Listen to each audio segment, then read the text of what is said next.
What if I told you that there is no OT security skills shortage?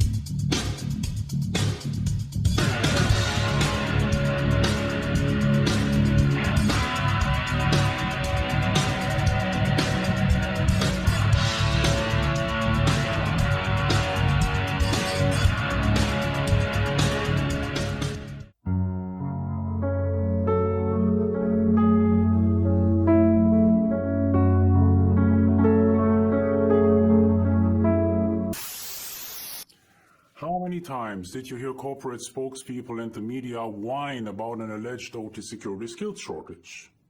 Now, what if I told you that this problem simply doesn't exist? It's an illusion created by uninspired framing of how OT security should be and could be executed in the 21st century. Let me ask you this: how many OT security experts do you need? Think about it. And what are all the OT security experts that you would like to have but cannot hire supposed to do? If I gave you 10 such experts for free for a full year, what would you tell them to do?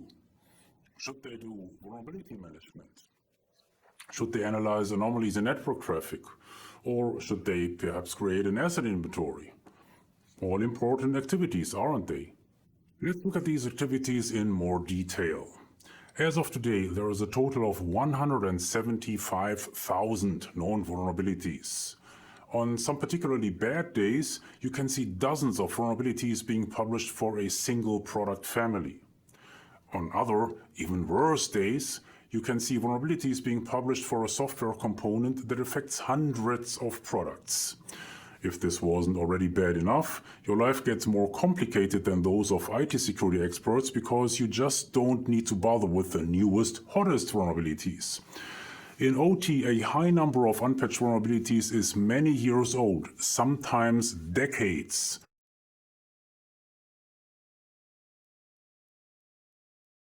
The simple reason for this is that OT systems usually don't get patched regularly or comprehensively. Add to that the fact that vulnerability descriptions may change over time. As a recent example, Siemens updated their Log4j vulnerability disclosures more than 10 times. This means that it's not enough to figure out one vuln and be done with it. You will need to revisit and re-evaluate vulnerabilities that you might have decided to ignore in the past. How often? Every single day if you want to be accurate and up to date. The bottom line is that today there is no way that you would be able to do OT vulnerability management manually. Not with one full-time engineer, not with 10, not with 100. The same thing is true for OT threat hunting, where your determined hunters are on the hunt day in, day out, but always come home empty-handed while producing substantial cost for the company.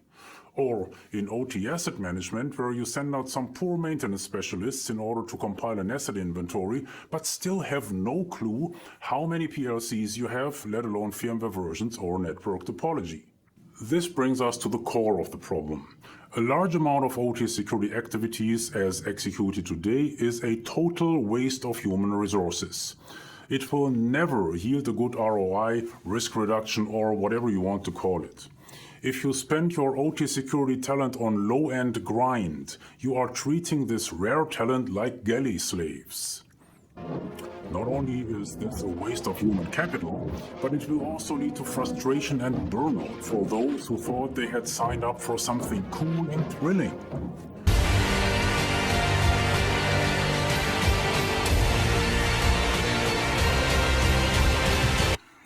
The bottom line is that OT security involves an awful lot of dumb, repetitive tasks. The only way to execute these vital tasks is not by wasting precious talent, but by automation. Security automation is here, and if you take advantage of it, the alleged OT security skills shortage is mysteriously gone.